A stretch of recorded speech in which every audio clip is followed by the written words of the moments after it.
Excellente journée, bonne matinée, merci d'être avec nous. Mike Perez nous a rejoint pour nous emmener au McDo ou chez Ikea. Au McDo ou ailleurs, dans d'autres magasins qui te vendent de la nourriture via des bornes. Quand je parle de Ikea, c'est pas pour acheter des meubles en l'occurrence, mais c'est quand tu passes à l'épicerie. Et ces bornes, elles sont conçues, pensées pour évidemment te faire consommer plus. Eh oui, ça se passe comme ça, tu connais. Ça se passe comme ça chez Ikea et chez McDonald's notamment. Oui, et ces bornes, c'est vrai qu'elles ont fait leur apparition il y a quelques années. Au jour d'aujourd'hui, en fait, tu peux pas faire autrement que de commander via la borne, même si tu payes en cash, puisque au moment du paiement, tu peux choisir l'option je paye en espèces et tu vas à ce moment-là payer auprès du personnel. Mais c'est pas innocent, parce que non seulement ces bornes, elles permettent d'économiser un peu de personnel, c'est vrai, mais surtout, elles sont conçues, elles sont pensées pour que finalement, tu dépenses plus d'argent. Elles te guident, elles te poussent vraiment à la consommation. Il y a le premier effet qui est la disparition du regard des autres ou de l'oreille des autres. Parce que tu sais, quand tu es dans la file et puis que tu commandes, tu as un peu la pression évidemment de la file derrière toi des fois, et puis peut-être que tu peux te dire allez, je commande pas trop parce que j'ai pas envie qu'on pense que je consomme, que je mange beaucoup de McDo, que je suis un goinfre ou autre. Donc t'as pas ce souci là, donc tu consommes plus de manière on va dire pas intentionnelle quoi, sans forcément t'en rendre compte quoi. Quand tu es au comptoir face à quelqu'un, des fois t'as des hésitations, puis t'oses pas trop effectivement parcourir, dire ah mais ça puis alors que sur une borne tu peux effectivement aller regarder et puis tu peux customiser plus facilement, commencer à rajouter des options comme tu as effectivement maintenant sur les burgers, un petit extra fromage, bacon, un peu de ketchup ou comme ça quoi. Et puis il se trouve que les images que tu as sur l'écran face à toi, ça te donne envie. C'est étudié pour. Voilà. C'est fait pour. Quand tu vois tout d'un coup ce beau burger, et comme on dit toujours, bien présenté, genre quand il arrive dans le carton, il est moins bien présenté, ça te donne envie, quoi. T'as envie de faire. Et t'as envie de commander le plus gros burger, et t'as envie de commander effectivement l'extra bacon qui apparaît tout d'un coup sur ton écran. Adieu les bonnes résolutions. Voilà. Et puis, t'es dirigé inconsciemment, mais t'es dirigé vers l'option la plus chère. Évidemment. On te pousse à prendre le menu, le grand menu, plutôt que le menu intermédiaire. On te pousse à prendre un dessert, parce qu'à chaque fois que tu finis ta commande, est-ce que tu veux un petit dessert ? Et tu sais, tu dois dire non merci. Mais spontanément, effectivement, la borne te le propose. Est-ce que tu veux un petit dessert ? Non merci. Est-ce que tu veux un petit café ? Non merci. Est-ce que tu es en train de dire qu'on est des moutons ? Oui, et qu'on se fait un petit peu avoir en quelque sorte. Et puis il y a un côté ludique aussi, c'est vrai. Il y a un côté ludique où finalement tu t'amuses à parcourir les menus, tu t'amuses. Et puis le fait de t'amuser à parcourir les menus fait que tout d'un coup tu vas tomber. Ah tiens, c'est sympa ça. Tiens, il y a une nouveauté ou des choses comme ça. Tiens, on va tester, on va voir ce que ça donne, on va goûter et des choses comme ça. Et donc, sans t'en rendre compte, tu commandes plus. Et les études montrent que tu commandes entre 15 et 30% de plus à la borne que quand tu es face à un ou une employée qui prend simplement ta commande. Donc c'est une réalité, c'est un constat, c'est pas juste effectivement une impression comme ça. Le fait que les bornes te poussent à consommer et aussi analyse évidemment ton comportement, analyse ta manière de faire, ta navigation dans le menu ou comme ça, puisque tu as scanné ton QR code de client, comme toujours, que ce soit un McDo ou n'importe qui d'autre, va récolter toutes ces données et va pouvoir cibler et ensuite te proposer des offres qui vont dans le sens de ce que tu as l'habitude de consommer et donc t'inciter à acheter et à consommer encore plus. À dépenser, voilà. Donc attention, ne vous faites pas avoir quand vous allez à une borne, soyez raisonnable, fixez-vous on va dire la limite de ce que vous vous étiez dit en arrivant, quoi. Je prendrai ça et rien de plus, et ne vous laissez pas tenter.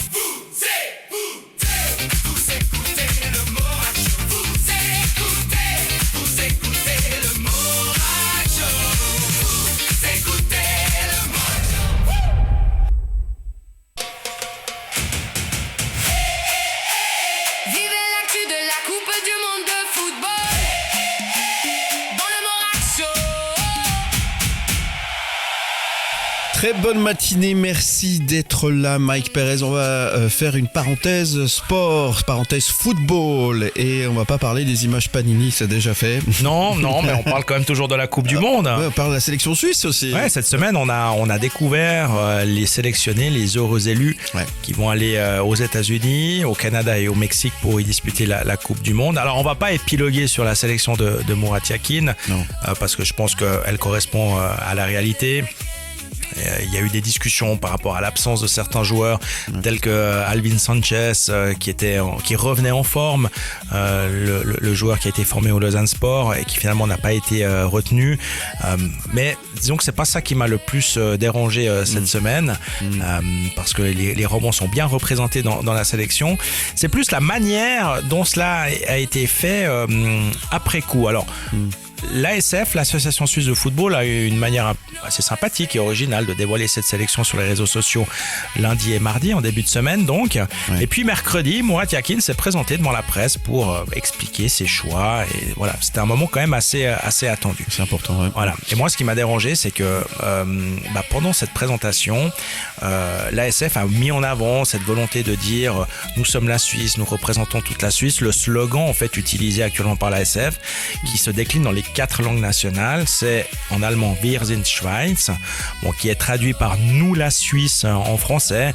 Sur ce coup-là, j'aurais plutôt même préféré qu'on traduise littéralement puis qu'on dise Nous sommes la Suisse, parce que ça correspond parfaitement. Ouais. Donc sur le papier, c'est génial, c'est excellent. Et puis, pour mettre en avant tout cela, pour appuyer tout cela, on nous propose un petit clip tourné auprès de la population, auprès de gens à qui on a demandé de dire en quelques mots ce que représentait pour eux l'équipe de Suisse de football. Ouais. Et là, les gens disent, voilà, salut, je m'appelle Robert, j'adore le foot et je supporte l'équipe de Suisse. Je te donne un exemple comme ça, vraiment au hasard. Ouais, donc ils ont fait ça avec des hommes, des femmes, des jeunes, des moins jeunes, un peu partout. Un peu partout, pas tout à fait en fait en réalité, parce qu'en fait il se trouve que sur la douzaine de personnes qu'on voit apparaître dans le clip, toutes en allemand. Ah, évidemment. Ça joue pas. On est d'accord. Non, ça va pas. Voilà. Alors, c'est pas nous la Suisse, c'est la Suisse allemande. Voilà, c'est Wir sind Schweiz, mais c'est alémanique. Voilà, complètement. Ouais. Donc ça, ça fait longtemps que ça dure. Ça, j'ai trouvé un petit peu étonnant, pour ne pas dire choquant. Après, pour ceux qui ne parlent pas la langue allemande ou qui ne la comprennent pas, disons, l'ASF a trouvé une solution, c'est de dire on va sous-titrer. Ouais. Tu dis bonne idée. Avec la 4e langue nationale. Non, pire, en anglais. Voilà. La 5e, je voulais dire. On sous-titre en anglais. Mais c'est vraiment non, mais ça joue pas. Je veux dire, si tu sous-titres au moins en français et en italien et en romanche, parce qu'il faut pas oublier effectivement la 4e langue nationale. Mais disons que déjà dans l'équilibre de base, on aurait dû avoir un peu de français, un peu d'italien. Et puis après, que tu sous-titres, c'est bien, mais fais-le au moins dans une des langues nationales, quoi. Ouais. Et une fois encore, ça démontre à quel point nous, les Romans, des fois on a un peu de peine à faire valoir ce que nous sommes vraiment. C'est ça, nous sommes juste des Belges pour eux, rien d'autre, ils s'en foutent complètement. Et c'est pas, tu sais, c'est dans la musique, c'est la même chose. Avec les Swiss Music Awards, c'est exactement la même chose. C'est dans plein de domaines, c'est comme ça malheureusement. Et quand tu discutes avec des connaissances qui travaillent dans des entreprises qui sont nationales, on va dire, qui œuvrent au niveau national, tu te rends compte que c'est partout la même chose, c'est partout pareil. Et pourtant c'est faux. Voilà, mais on aura l'occasion d'en reparler maintes et maintes fois certainement.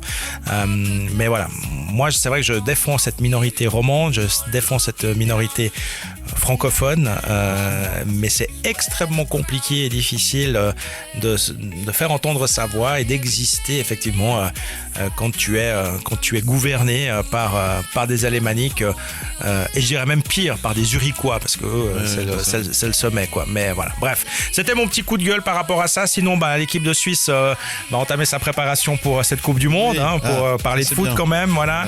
Ouais. Si vous voulez voir l'équipe de Suisse jouer avant qu'elle ne parte pour l'Amérique du du Nord. Sachez qu'elle dispute un match de préparation à Saint-Gall, c'est en Suisse alémanique. Ah oui. Bon, voilà, ça c'est... Comment on dit en allemand? Saint-Gallen. À Sankt-Gallen. Ça sera le 31 mai face à la Jordanie. Alors c'est pas l'affiche la plus excitante comme ça sur le papier, mais voilà, c'est l'occasion de voir l'équipe de Suisse avant qu'elle ne parte aux États-Unis. Ensuite de quoi, elle va s'envoler. Elle va encore disputer un dernier match de préparation face à l'Australie, à San Diego déjà.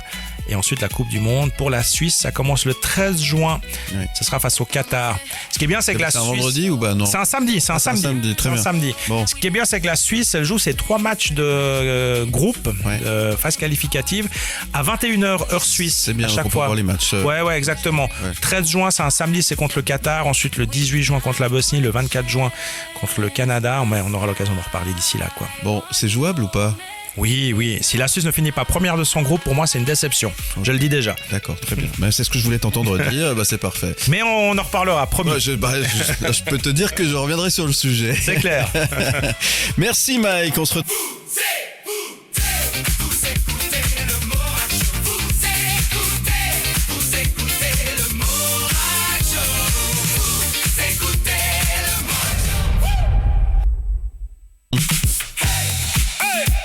L'invité du matin dans le Morag Show. Allez, en rediffusion, puisque je l'ai reçu cette semaine, Alain Candeloro, qui est donc l'organisateur du Festival de la Vapeur qui a lieu ce week-end du côté du Blonay-Chambly. L'occasion pour vous de passer un bon moment hors du temps. Pour en parler, Alain Candeloro. Bonjour Alain. Oui, bonjour Philippe. Alors, est-ce que ça fait toujours rêver la vapeur? Ouais, je pense que oui, vraiment, parce que en effet, l'ère du numérique nous porte au quotidien. On est vraiment plongé dedans durant nos semaines professionnelles et même durant certains de nos loisirs. Ouais. Donc le train à vapeur, justement, c'est une capsule qui nous permet de nous retirer l'espace d'un moment de ce monde virtuel et digitalisé, et puis se retrouver en fait en immersion dans le voyage de la belle époque. C'est exactement ce qu'on cherche à proposer à nos visiteurs entre Blonay et Chambly. Ouais, le festival Blonay-Chambly. Ça se passe donc ce week-end de la Pentecôte. Qu'est-ce qu'on va pouvoir découvrir durant ce week-end exceptionnel? Alors, c'est un véritable voyage dans le temps que vous nous proposez. C'est un voyage dans le temps. C'est aussi notre manifestation phare de la saison. Donc, on est ouvert de début mai à fin octobre chaque week-end. Mais durant les 3 jours de la Pentecôte, on propose un horaire complètement différent, intensif, majoritairement avec des trains tractés par des locomotives à vapeur, également d'autres avec des locomotives historiques électriques qui sont parfois d'ailleurs plus anciennes que certaines de nos locomotives à vapeur. Avec un moment très attendu, la double traction. Alors qu'est-ce que ça change finalement pour le visiteur de voir ces locomotives accrochées l'une à l'autre? Ouais, c'est vrai. Alors ça sera samedi matin 23 mai à 11h à Blonay. Ouais. Et c'est le rendez-vous, c'est le train de l'ouverture de notre festival. Ouais, c'est ça. Et il est composé de plusieurs voitures qui forment un long convoi qui justement serpente sur cette ligne sinueuse à partir de Blonay. Et puis les fenêtres s'ouvrent, les bancs sont en bois, les gens peuvent regarder les locomotives justement grimper cette ligne par la fenêtre, et ça c'est un moment qui est très attendu. Ça a toujours beaucoup de succès. La nostalgie est-elle devenue un moteur culturel selon vous, Alain? Je pense, on voit ça, les gens sont intéressés à l'histoire, qu'elle soit liée à l'industrie du transport, peut-être aussi à la culture, visite de châteaux et autres monuments. Ouais. Et puis je crois on reçoit vraiment beaucoup d'échos positifs au retour, lorsqu'on ramène nos visiteurs sur Blonay, là aussi en train historique, on nous dit, le langage, c'est vraiment de dire, on a vécu un moment incroyable, on pensait pas pouvoir vivre ça dans le canton et finalement autour du lac, quoi. Et c'est vrai qu'aujourd'hui, voyager avec un train à vapeur, ça devient une exclusivité en Suisse romande. Donc, il faut, c'est un moment à saisir, voilà. C'est ça. ça. Quel petit conseil on peut donner? Il faut venir directement à Blonay, hein, c'est ça? À Blonay, c'est le point de départ, c'est le point d'accueil de notre ligne musée. On peut accéder à Blonay, bien sûr, par transport public au départ de Vevey, ou bien sûr en voiture avec des parkings à proximité. Prévoir un petit temps de marge avant le départ des trains parce que la météo s'annonce favorable, donc on espère accueillir vraiment un grand public. On vous souhaite. Oui, les planètes s'alignent dans ce sens-là, on va dire. Bon, c'est très bien. Et puis toutes les infos sont bien évidemment disponibles sur le site internet du Blonay-Chambly. Voilà, blonay-chambly.ch, effectivement.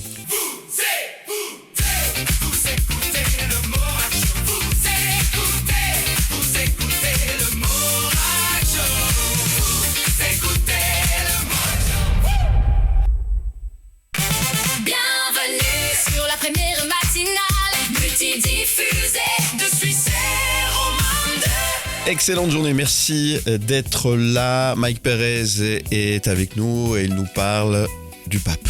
Ouais, du pape, parce que t'as beau être quelqu'un de très très connu, mondialement connu, quand t'as affaire à ta banque, faut être droit dans ses bottes, faut être sérieux et puis il faut montrer patte blanche. Pape blanche. Ouais. Les sujets de Mike. Destination le Vatican. Et quand on s'appelle le pape, finalement on est aussi logé à la même enseigne comme tout le monde. Oui, tu peux être le pape, effectivement, c'est vraiment le cas de le dire. Et puis, quand tu dois résoudre des problèmes administratifs, tu fais face des fois, on va dire, à la bureaucratie. C'est ça, et ça c'est pas de la fumée blanche. Non. Alors voilà ce qui est arrivé au pape, c'est que peu de temps après avoir été élu pape, Léon XIV, il a appelé sa banque et il a dit j'aimerais changer de numéro de téléphone et puis d'adresse aussi accessoirement. Je croyais qu'il voulait faire un don. Donc tu sais comment ça se passe quand tu appelles ta banque, elle te pose quelques questions pour être sûr que c'est bien toi. Donc on lui a demandé son nom, on lui a demandé sa date de naissance, donc jusque là ok. Et puis ensuite l'employé lui a dit écoutez, en fait, il faut quand même que vous veniez personnellement à l'agence. Et là, il lui a dit, écoutez, ça va pas être possible. Et puis, il a dit, non, mais l'employé, elle a tenu bon. Elle a dit, non, mais il faut que vous veniez. Et du coup, le pape, il a dit, mais écoutez, je peux pas venir parce que je suis le pape. Et moi, je suis la reine d'Angleterre. Et là, l'employé, tu sais qu'est-ce qu'elle a fait? Elle a raccroché parce qu'elle s'est dit, il se fout de moi. Et il y a tellement qui aurait voulu parler au pape une fois, mais franchement. Non, mais t'imagines la scène. Donc en fait, faut pas dire je suis le pape parce qu'évidemment on va pas te croire, comme tu dis. Et moi la reine d'Angleterre. Et ma fille, je suis le pape. Ouais, exactement. Bon. Ça quand même, le problème a été résolu. Une petite prière et c'est réglé. Hein. Tu penses bien, ouais. Non, alors ça n'a pas suffi non plus, ça n'a pas suffi. Mais disons qu'il a fallu rappeler le service clientèle de la banque et puis expliquer que c'était sérieux, que c'était pas un canular, que c'était pas une. Je suis sain de corps et d'esprit. que c'était pas une blague. Mais j'aurais tellement voulu voir la réaction de cet employé de la banque qui a fait son job, qui voilà, on peut rien lui reprocher. Puis en même temps, on peut comprendre sa réaction quand la personne au bout du fil te dit mais je suis le pape, et alors. Donc voilà, petite mésaventure qui a été finalement résolu en bonne et due forme, et le pape il a pu changer son adresse et son numéro de téléphone auprès de sa banque, tout va bien. C'est très bien. C'est drôle, je trouve, c'est une histoire assez rigolote quand même. Merci Mike Perez, on se donne rendez-vous la semaine prochaine. Oui, on va profiter de ce long week-end. Oui, et puis ce sera un spécial best-of que vous allez retrouver sur votre radio préférée.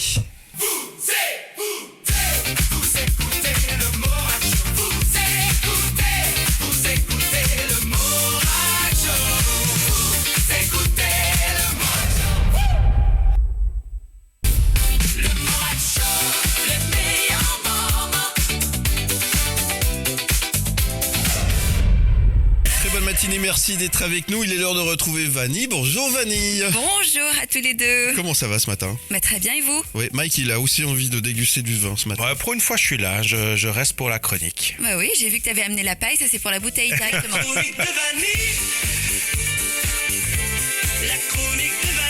Vanny, on parle de quoi aujourd'hui? On va parler des caves ouvertes vaudoises, forcément. Ah, oui, mais pas des affiches, s'il te plaît. J'ai bien hein. fait de rester. Il y a bien assez d'histoires avec les affiches. hein. On va pas parler des affiches, on va parler aussi du Tessin, parce que on parlera pas du Valais aujourd'hui, vu que ça y est, les caves ouvertes sont passées pour le Valais. Donc si vous cherchez une idée de sortie pour le prochain week-end, j'ai peut-être le programme qu'il vous faut. Ce sont les caves ouvertes qui reviennent partout en Suisse. Et à partir de cette semaine, ce sera du côté du Tessin que ça va se passer. Les caves tessinoises ouvrent leurs portes sur 2 week-ends. Donc c'était le week-end dernier, le 16 et le 17. Et ce week-end, les 23 et 24 mai prochains, à Sopraceneri. Est-ce que vous connaissez? De nom, parce que... Alors, pas du c'est tout. magnifique. Allez, quoi, voilà. C'est magnifique. C'est du merlot là-bas, non? Exactement, bravo. Si c'est pour faire la chronique, moi j'en Ah peux bah non, plus, j'arrête de mais parler. parce que hein. j'aime bien ça. Bah oui, c'est surtout le royaume du merlot, le Tessin. Là-bas, on découvre des rouges élégants, parfois très gastronomiques, avec une vraie identité tessinoise. Plus de 8 ans de caves qui vont participer cette année. Alors ce week-end, les 23 et 24 mai, ça va être les caves vaudoises qui vont ouvrir leurs portes, avec plus de 260 caves participantes dans tout le canton, donc il y a de quoi faire. Oui. Et ce qui est génial justement avec le canton de Vaud, c'est que le billet inclut les transports publics Mobilis gratuitement. Oui. Donc C'est plus concrètement, prudent. c'est mieux. Ouais. On peut prendre le train, se balader de cave en cave sans stress, avec beaucoup d'ivresse. Non, je plaisante. Ils sont les soucis du parking aussi, accessoirement. C'est vrai. Oui, c'est vrai. Pas de souci de parking, vraiment pas de souci. C'est vrai qu'au bout de 4 verres de dégustation, si on doit faire C'est que ça. 4 caves, c'est un peu triste. Donc, et tout le monde ne recrache pas, n'est-ce pas? C'est Ah ça. bah, Absolument, voilà. ça serait dommage. Oui. Donc il y a une réduction aussi de 20 francs dès l'achat de 6 bouteilles chez un vigneron. Et donc le 30 mai, ce sera aussi autour de Genève, une région parfois moins connue du grand public, mais qui réserve énormément de surprises. Vraiment, il y a des très très bons vins de ce côté-là. Et grâce au microclimat entre Jura, Lac Léman et Préalpes, Genève produit des vins très variés, avec des vignerons réputés pour expérimenter de nouveaux cépages. On y retrouve bien entendu le fameux Chasselas, le Chardonnay, du Gamay, mais aussi beaucoup de cuvées originales. Au total, près de 70 vignerons genevois ouvriront leurs portes. Et au fond, les caves ouvertes, ce n'est pas juste boire un verre, c'est faire des Découverte. Rencontre. Voilà, des rencontres, des découvertes. Et du coup, adopter de nouveaux vignerons pour nos caves. Donc n'hésitez pas à aller faire un petit tour ce week-end. Oui, et puis c'est toujours très sympa. hein. Franchement, ça vaut vraiment le détour et c'est vraiment très chouette. Soyez un peu curieux, c'est ça aussi peut-être le dénominateur commun de tout ça. On va y arriver. Exactement. Pourtant, on n'a encore rien bu, t'as vu, c'est terrible. hein. Rien que d'y penser, on est déjà dans l'ivresse.